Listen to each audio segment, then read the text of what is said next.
Building trust within your team will allow you to develop meaningful relationships and cultivate an unspoken mutual understanding within your team. This means challenging conversations can be had within your team. Can your team count on you to do what you say? Can your team count on you to say what you mean? Can you rely on your team to do what they say? And can you rely on your team to say what they mean? Hey, good morning and welcome to JTInTheRaw show 44. Morning, Christy, all the way from the US. Scotty G, Steve Anchors, Jess and Hillary, good morning. This week's show is all about... Morning, Jody Cunningham. You're up early this morning. Kirst, how are you? This show is all about building trust in the workplace.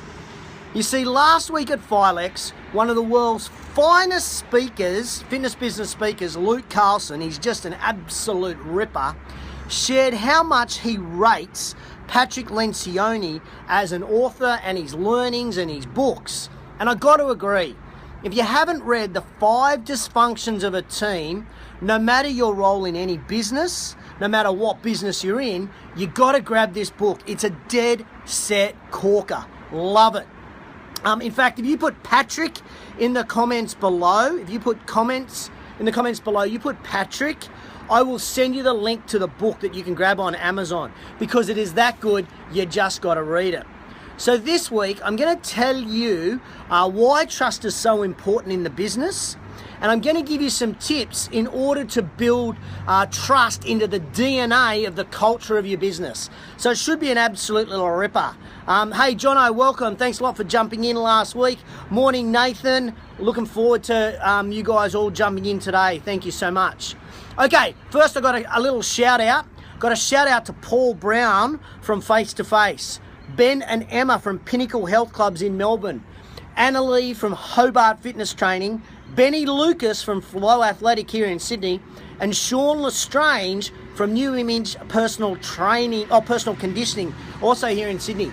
These are the first 5 contributors. The first 5, next week there'll be even more. The first 5 contributors to the my blog series, which is called Philex 2017 Insights. What I've done is I've asked people that attended Philex to give me their 3 big takeaways from the conference.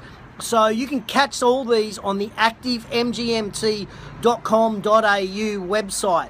You just go along with the blog and these guys are going to be sharing their insights. I've got club owners, club managers and PT business owners sharing their insights. Yeah, Marissa, Patrick is awesome. He's also got this other really good book called The Advantage, which talks about meetings and that sort of stuff. So yeah, it's very cool. Morning, Fanos. How you going? Morning, Leanne, all the way from New Zealand. Okay, a special shout out this morning goes to Paul Bedford and Doug Miller.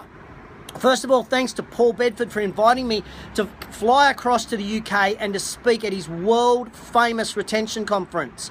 I think I'm one of 4 or 5 speakers there. So not next Friday, but the following Friday, I'll be coming to you live from Manchester, which is 11 o'clock Manchester time. So that's going to be interesting. I'll be tired maybe? No, I've just finished a massive day there. So thank you, Paul, for that opportunity. And then just yesterday, Doug Miller, who's running an event the very next day, also in Manchester, has invited me to speak at his conference there. I think I'm one of 4 speakers there, one of 5 speakers there. Now that conference, Paul's is sold out, but Doug's conference is a live stream across the globe. So if you're interested in finding out about Doug's virtual fitness business summit, just put Doug in the comments. I'll send you the link and then you can jump onto that conference and watch it or get a recording of it. I've got a discount code for you so you can jump in there at minimal cost. It's pretty good value. So jump in on that. Thank you, Doug. Thanks, Paul, for that opportunity. Hey, JP, how you going, mate? Hope you're well. Morning, Chris. Okay, what else? Oh, final shout out. Got one more shout out to Emmett Williams, Dave Wright, and all the team at MyZone. Hey, these are the latest sponsors and partners of the Fitness Business Podcast. So thank you to MyZone, Emmett and Dave and all the team for supporting the Fitness Business Podcast. We're very grateful for that. Thank you so much. Last week we aired show 100. Did you know the average podcast only lasts 12 weeks or 7 shows and then goes dark? So congratulations to Chantel and the podcast hitting 100 shows. Okay, that's the shout outs. Let's get down to business. Let's talk trust. Let's talk trust, ladies and gentlemen. First up, Lencioni says in his book, The 5 Dysfunctions of a Team, that for teams to operate well, for teams to operate efficiently and effectively, they must have a base foundation of trust, a deep trust, a vulnerable trust, a trust between everybody, not just the owners and the managers, but between everybody within the team.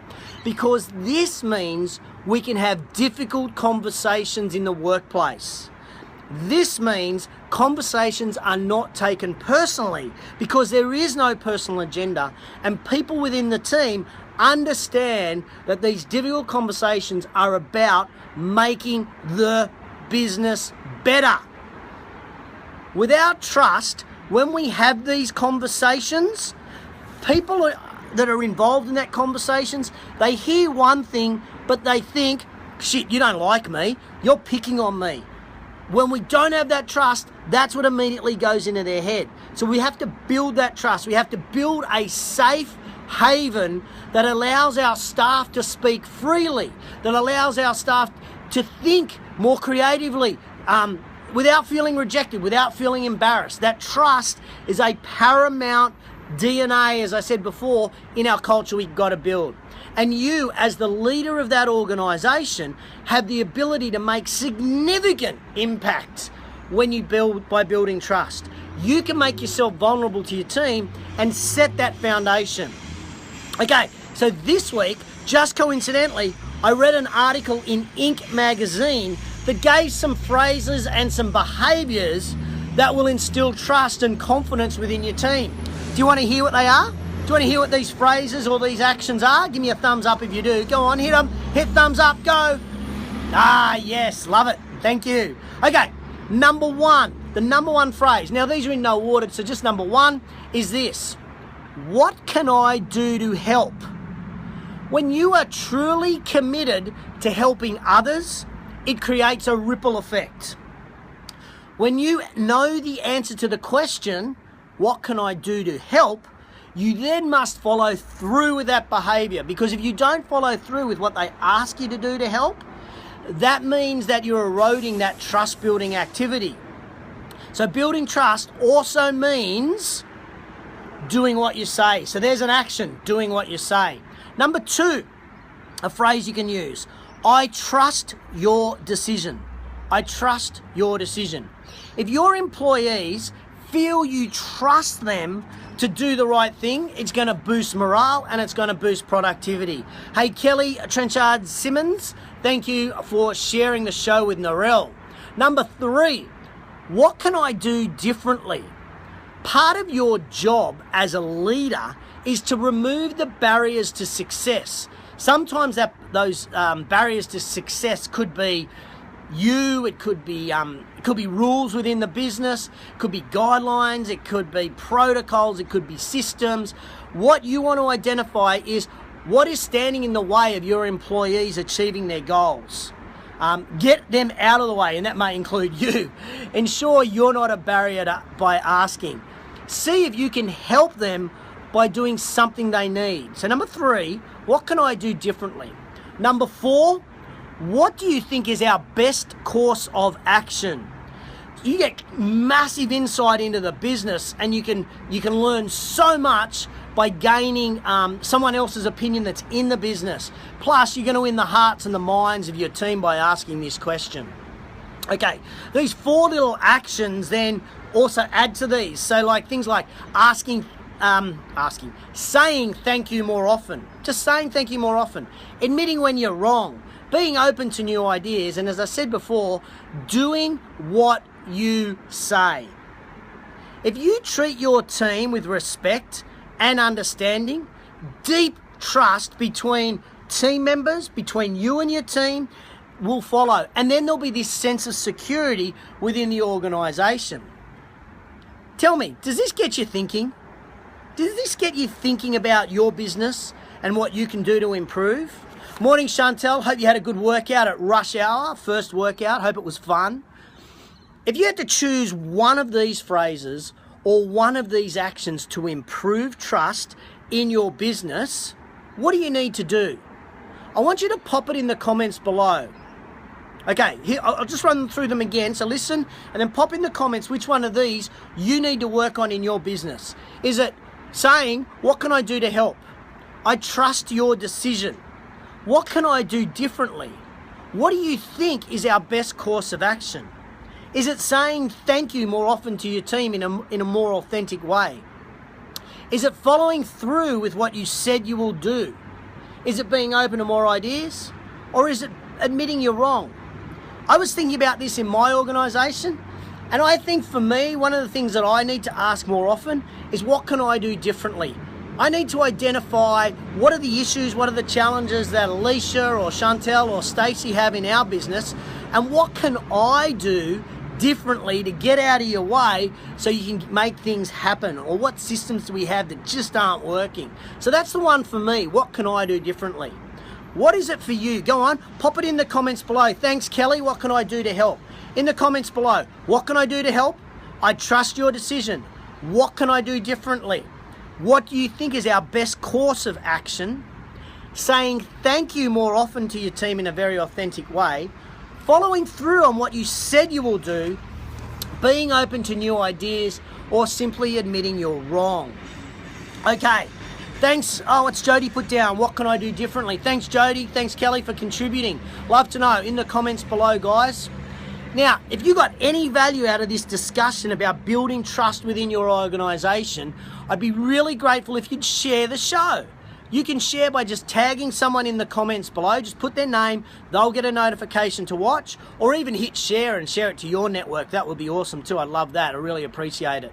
Okay, what's Christy saying? Saying thanks in different ways. Hey, that's a great one, Christy. Well done. Nice little change. Steve Anchors, what can I do differently? Great. Good thinking, guys. Really think about this. Now, don't just write it in the comments. I want you to do it in your business and start to build that in. Okay. What else? What else? Oh, what's happening for me over the next week? Okay, I've got some really cool stuff planned today. Let me just share what I got today. First off, I'm going to finish writing the ebook that I promised last week in show 43 about onboarding in your business. If you missed show 43 and you want to get a copy of the how to onboard new members or new clients into your business, just put onboarding in the comments and I'll send it to you. For you guys that put it in last week, I've got all your names. I am going to shoot it to you. I'll finish it today. It'll go to the designers. It should be ready, provided I don't have too many typos. It should be ready by next Friday and I'll shoot it out to you. It'll be free of charge to anybody. We are going to sell it, but I'll give it to you guys for free for tuning in to JTInTheRaw. So just put onboarding in the comments below and I'll shoot it to you by hopefully next Friday or early the week after. This afternoon I start a brand new program that I'm doing. It's an online training program. It's called the Ask Method by Ryan Levesque, who's a bit of an online guru in America. This is a really bloody expensive course that I've enrolled in, but I'm really excited to learn some new skills that I'll be able to help my clients with, as well as you guys, active management members and people here. So I'm going to be sharing some of those insights, I guess, in JTInTheRaw over the coming weeks. So I start that today. I'm going to do online videos, questions, exams, whole box and dice. So I'm really excited about that. So I'm doing that, Sava. And of course tonight, it's round two of the Kookaburras under-9s netball game. Last week we won 14-6. I'm the coach and I wasn't even there. I did training, but I shot back into town for Filex, so I missed the games. This is my first week there watching the girls play. Next week I've got some brand new coaching clients. I've got 3 new coaching clients that I'm working with next week. We started with 3 this week, next week's 3. That's 6 new clients over 2 weeks, and I only work with 21 clients around the globe with business coaching. So if you're interested in coaching with me, just put coach in the comments below and I'll shoot you the link about our packages. Full of great value, full of awesome stuff, but yeah, pumped up to meet 3 new people. What else? Oh, next Thursday, really excited about this, and I know Chantel's on the show right now. Chantel from the Fitness Business Podcast and I are hitting a spin class next Thursday night in a nightclub. Yeah, Ben from Fly Athletic, he hires one of Sydney's best and most famous nightclubs called Home for I think it's 3 days, and he brings all his spin cycles in and he puts them on the group fitness floor, on the dance floor, and then runs these classes. And so we're going in next Thursday night to check that out. So next week's JT in the Raw show 45, I'm going to tell you all about that experience. I think there'll be bells. I know there's what's that? There's a dry ice that they spray out. It's going to be really exciting. Yeah, I can't wait either. Chantel should be tops. Okay, finally, I just want to say thank you to everybody that watches this show, who shares the show and tags people. I really appreciate it. Show 42 was my most watched show. I've had over 1,200 views. Now, I think it was because I had a rant about personal trainers selling multi-level marketing schemes to their clients. I kind of went a little bit berserk, got a little bit emotional. So it's my most watched show. If you missed show 42, pop 42 in the comments below and I'll send you the link. The show sits on YouTube now, so I can share that link with you and you can check it out and see if you agree with my rant. Okay, that pretty much ends today's show. Morning, Alyssa. Thanks for joining us from the land of the long light wasp from New Zealand. Thanks for joining us. So next week's show will be from Sydney. I will be in Sydney next week, and I will be, I'll give you that summary about the spin class and a couple of other cool stuff. But before I finish, remember, this whole show was focused about trust. Key component today was about trust. So quote of the week is around trust. A safe haven allows staff to speak freely and think more creatively without feeling rejected or embarrassed. Let me say that one again. A safe haven of trust allows staff, your team, to speak freely and think more creatively without feeling rejected or embarrassed. Hey, thanks a lot for tuning in today to JT in the Raw show 44. Really appreciate it. Thanks, Kelly, for being a highly engaged listener today. I really love the fact that you guys all tune in each week, every 8 o'clock or whatever time it is around the world for you. Thank you for tuning in. Have an awesome weekend. I'll catch you next Friday. Have an awesome one.